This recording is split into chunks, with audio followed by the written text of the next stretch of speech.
Dr. Kizza Besigye agamba nti alina n'okulumizibwa mu nda. Lubuto lunnuma nnyo, nafunye ne kuddukana. Alowooza nti bino byandibanga byavudde ku byamutuuseeko jjo poliisi bwe yabadde emukwata. Naye nawulidde abansika empale luvannyuma ne banteeka ku kabangali ka poliisi. Besigye alumiriza poliisi okukozesa amaanyi agasukkiridde neeyasa amadirisa g'emmotoka ye n'emufuuyira tiyaggaasi. Endabirwamu y'emmotoka yange ku ludda lwe nabadde ntuddeko ne bagikuba, simanyi bagikubye naki, naye nawulidde nga eringa ebwatuka, waliwo ng'ekibwatuka. Twandibadde tumaamulako n'ekibbode kino ekyawaggulu ne tulyoka tumusikambulayo, naye nga olaba kiriwo ekinakwanguyira okwasa endabirwamu kano akatono n'oggulawo oluggi n'omugyamu, era kye twakoze. Ku ky'okuba nti ye goba buli kiseera, Besigye alowooza nti poliisi yandibanga emusimbyeko olukongoolo. Ye tubeera nalyo. Mmotoka yange gye nabaddemu bantegeezezza nti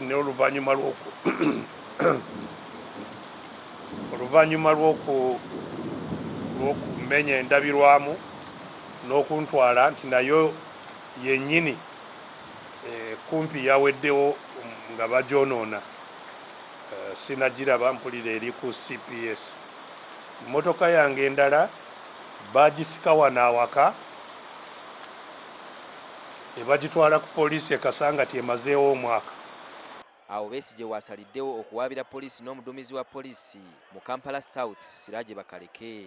Nja kulabagana ne balooya bange era tulabe nti ensonga zino zitwalibwa mu mbuga z'amateeka, nga gavumenti tugivunaana n'abo abantu bapoliisi ssekinnoomu abeenyigira mu kutulugunya bannansi.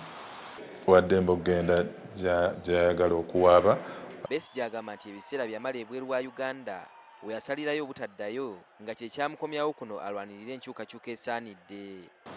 Tewali kintu kyonna kye bajja kukola kujjako okunzita ekinangaana okugenda mu maaso nga nkola nange kyendaba nti kyetaagisa okumalawo embeera eno. Nga poliisi tuli beeteefuteefu kubanga amateeka gano si ffe twagatonda. Olwajjo si lwe lwasoose nga poliisi yeeyisa mu ngeri y'emu eri Besigye. Mu 2011 bangi baayogera ebisongovu ng'olukato oluvannyuma lwa poliisi okumenya endabirwamu z'emmotoka ya Besigye n'emufuuyira kamulali mu maaso eyamutuusa ne Kenya mu ddwaliro.